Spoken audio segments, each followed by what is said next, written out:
Hi, everyone. Greetings. We're in the Pure Worship book on page 190. We're doing paragraphs 7 and 8 lessons on the subheading was What Provokes Jehovah's Great Rage. I'll be reading from the screen, so excuse me using the mouse liberally. Mm-hmm. Let's find the page first of all. Okay. There we go.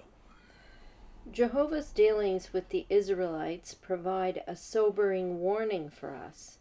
Like the ancient Israelites, we have the privilege of bearing Jehovah's name. We are Jehovah's Witnesses. Isaiah 43:10. Our speech and actions reflect directly on the God we represent. Never would we want to become brazen in doing wrong and bring reproach on Jehovah's name. Such a hypocritical course will spark Jehovah's anger, and sooner or later he will act to protect his reputation. Should the warning that Jehovah is capable of great rage prevent us from drawing close to him? No. We know that Jehovah is patient and forgiving. But we also recognize that he is not weakly sentimental.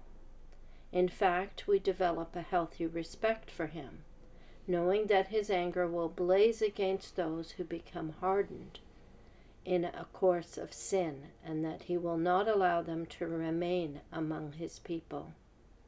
Jehovah has clearly told us what makes him angry. It is up to us to avoid the attitudes and actions that provoke him. Lots of scripture references in here. Yeah, we'll get to those, but I'm incentivized right away by the insertion, or the insistence, really, I guess that's the best way to say it, that we have the privilege of bearing Jehovah's name. Do you? Israel didn't feel that way during the exile and after the exile, and to this day they don't feel worthy of bearing the name because they are under his discipline because of their idolatry, their false prophecy, and numerous other things that they did wrong, mostly anciently, i.e. they lost the privileges of bearing his name because of their ancient idolatry. They were cured of that by the exile. So they repented of their idolatry, yet they still don't feel worthy of bearing his name. But you feel worthy of bearing his name. Why? Because you think you're assigned to bear it. Yeah. But that, of course, is a lie that the Watchtower has sold you by using texts like this one, Isaiah 43, verse 10. We are Jehovah's Witnesses. They just state it like it's an obvious. But if you read Isaiah 43, the whole thing, it's not obvious that it's you unless you want to say you're blind and deaf. The whole because context. That's what the context says. The whole context of that chapter where you get your identity is that the nation who are Jehovah's Witnesses are the same nation who is blind and deaf. All you have to do is read not just the verse, but read chapter 42 and 43. You'll see what we mean right away. But they will rob you of what this text means by insisting that, well, they were disqualified because of unfaithfulness. What you seem to forget is that they did repent. They've never been gross idolaters since. They're still idolaters. Some Jews, anyway, are still idolaters in the same sense that you are, as Jehovah's Witnesses, trusting in men. You are following men, though, at a far more intense level than most Jews do. So the idolatry of Jehovah's Witnesses today is far more gross, really, and far more dangerous because God cured them of it. You're not cured. I think the other thing is them saying not wanting to bring reproach on Jehovah's name, and they talk about brazen wrongdoing. Well, uttering false prophecies and never repenting and continuing in your false prophecies, they don't think they have continued, but they still claim it's the last generation, it's the last days of the last days. You're putting a time frame on things.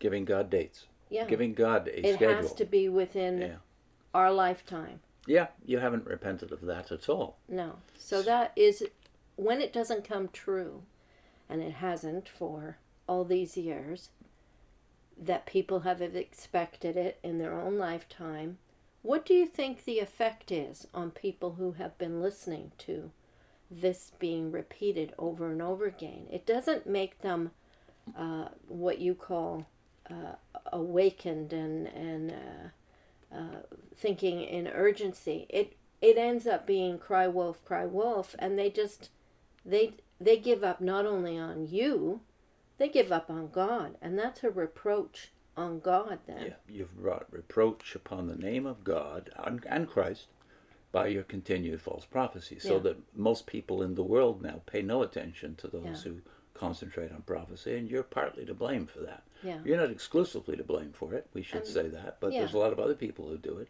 but and you are famous for it. I think, we're not giving the impression that Christians don't believe that there's a last days. The last days started from the first Advent. Yeah, from the first Advent. We've been living in the last days. Mm-hmm. But we don't tell people, or Christians, for the most part, don't pin it to a generation. They may observe things and think, wow, it really does look like things might happen. But they don't pin it to a date.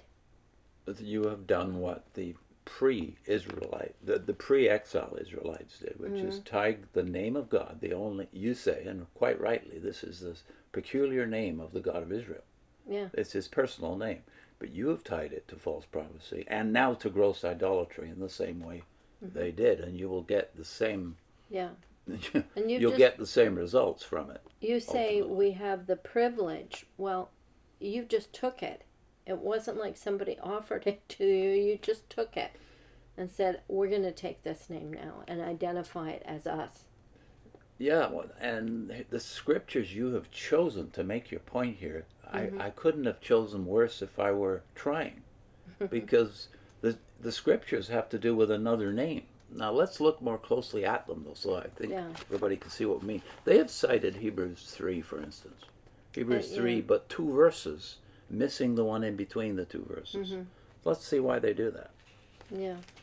Do you want to read it from the New World Translation, though? Okay, Hebrews 3. Did you want me just to read what they say first? Yeah, let's just read the 2 verses they pick, and then we'll fill in the blank. Okay, so they say Hebrews 3:13 and 15. But keep on encouraging one another each day, as long as it is called today, so that none of you should become hardened by the deceptive power of sin. Verse 15, as it is said, today, if you listen to his voice, do not harden your hearts as on the occasion of provoking to bitter anger. So your point here, and if you're in your use of in this paragraph, which is what, paragraph 7, your point is that God doesn't like his name to be reproached because you might be hardening your heart if you're a Jehovah's Witness. Yeah. How about the organization that Jehovah's Witnesses serve, who've hardened their hearts against any kind of reproof, any kind of prophetic criticism? They are immune to it because they say everybody who does that has the wrong kind of heart. They're prejudging everybody else. So what have they missed in verse 14, though? The verse between the 2 they've chosen. Verse 14 says, for we actually become partakers of the Christ, only if we hold firmly down to the end the confidence we had at the beginning. Well, the ESV says we have come to share in Christ. So what the Watchtower has in effect done by taking it out even here, but we know what they've done the rest of the time, taking Christ away from Jehovah's Witnesses and for, in effect, barring the table, saying this only the elect qualify for the table. But here, very graphically, you see the problem. Why don't they want you to read verse 14? Because Christians obviously all have a share in Christ. You don't. And you say they don't. Most witnesses don't have a share in Christ. But that shows you they know what it's there. And they decide to take 13 and 15 so that they can at least give you the duties, but not the privileges, just the duties. You must behave this way. for the reputation of the organization, really. Yeah, you must do this, and so you Yeah. have the responsibilities, the heavy responsibilities. In fact, heavier responsibilities than the anointed, as you call them, Yeah. have Yeah. and had even in the days of Christ, i.e., Christians in the days when Hebrews was written. They didn't have the assignment you have. They didn't have an assignment to go out and talk to the Gentiles Yeah. or to their fellow Jews even. Mm-hmm. That was not an assignment everybody had. You have made it the assignment of everybody. Even though they don't have the Spirit, you give them the assignment of doing what the Spirit anointed did in the first century, and even among you today. You say they have a special gift that we don't have, but we're still given an assignment most of the anointed don't have. So it's perverse, really. And you see, if you look closely to it, the other scripture they've cited here, 2 Peter. I think we should also read that one from the New World Translation. Okay. 2 Peter 2, 1 and 2. However, there also came to be false prophets among the people, as there will also be false teachers among you. These will quietly bring in destructive sects, and they will even disown the owner who bought them, bringing speedy destruction upon themselves. Furthermore, many will follow their brazen conduct, and because of them the way of the truth will be spoken of abusively. So I think the disown the owner who bought them. Well, you make the rank and file Jehovah's Witness do once a year publicly display that they reject. They reject one the master who bought them with his own blood, and you reject the blood. Yeah, it's so awful. Yeah. And then you realize it tied here, this destructive heresy that you rightly say we have to guard ourselves against destructive heresy. But the heresy is the denying of the master. It's not anything to do with the Tetragrammaton. You've got everybody else in the world who don't do what you do, which is share the Tetragrammaton as well. You use almost nothing else but the Tetragrammaton in talking about God, right? Yeah. You've got them being the ones who are the heretics, when actually you are the ones most blatantly enmeshed in heresy, because your religion is based around a 2-class system, a 2-tier system, which has to deny the master to separate itself from Christianity as a whole, where the name of Christ is obviously very prominent. And as Ray France points out, the gospel, or the good news that Jehovah's Witnesses preach, is a sensual gospel. Yeah, it's all about you and your physical pleasure, living physically in a perfect human body, having houses and banquets, but where's Christ in all that? Where's Christ? Nowhere. You don't literally. even think about. It doesn't even grieve most witnesses that they'll never be in the company of Christ. It'll never be different than it is now for you. You might say you're in the company of Christ in some sense, but that's the promise is to have. You've been bought by Him. The hope of the early Christians was to be forever with Christ. Check it out in 1 Thessalonians chapter 4. Yeah, that's why you need a resurrection body, and He's coming back in His glorious resurrection body to be with you in your glorious body. Yeah. And to dwell among us, as He plainly said He wanted to do in the Old Testament.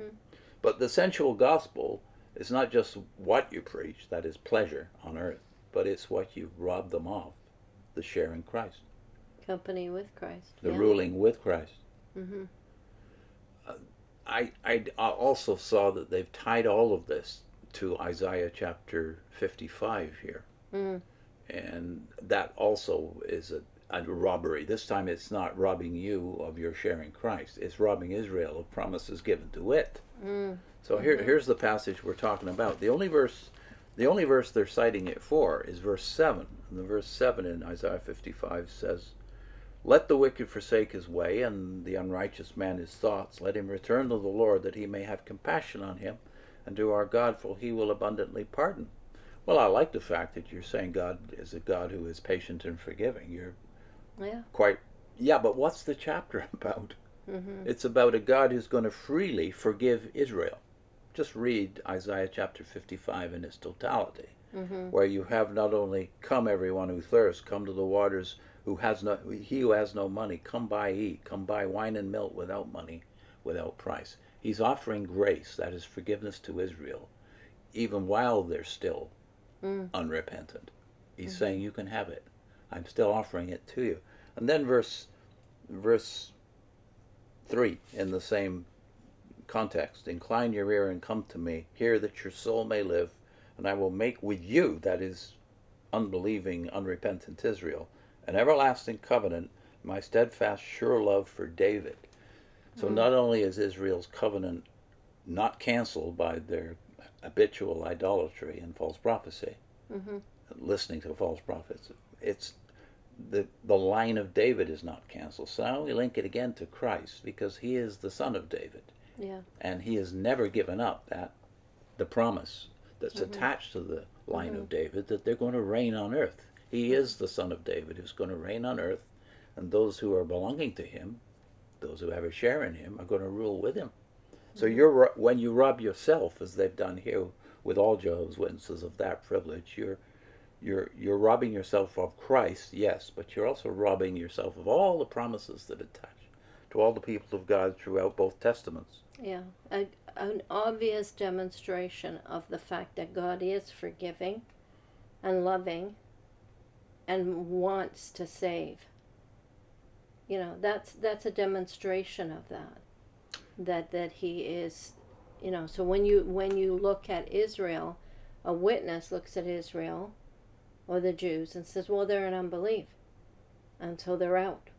Well, there's lots of Jews right now in Israel, even tens of thousands of them that are in belief. Yeah. They are still Jews, still practicing Jews, but they're also believers in Messiah. There's another irony here, which is verse 11, and you're familiar with this verse, especially because we're talking here about the contrast between true prophets and false prophets. You have a record that proves you are, as a Jehovah's Witness, participating in the sins of your so-called anointed, the only prophet, you say, to this generation and the last 4 generations. You're participating in their false prophecy, therefore, by pledging your allegiance to them.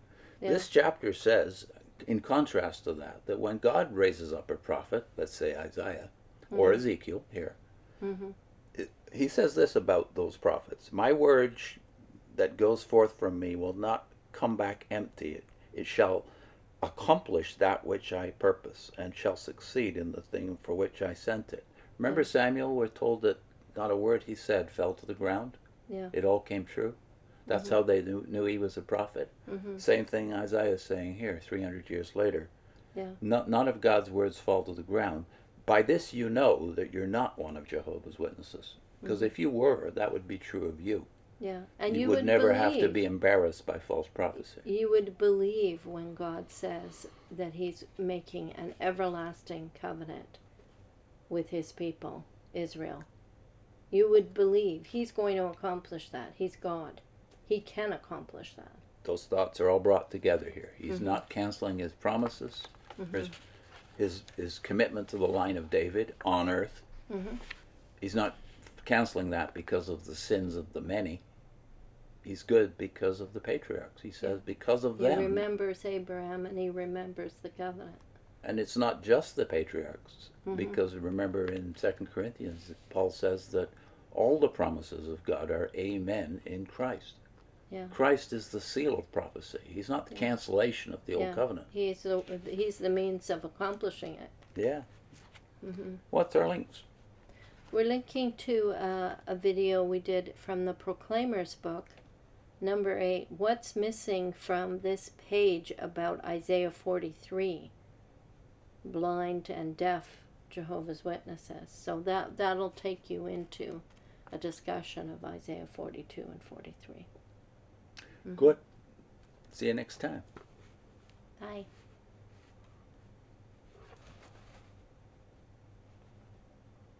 Having trouble with the mouse again. All right, here we go. See you next time.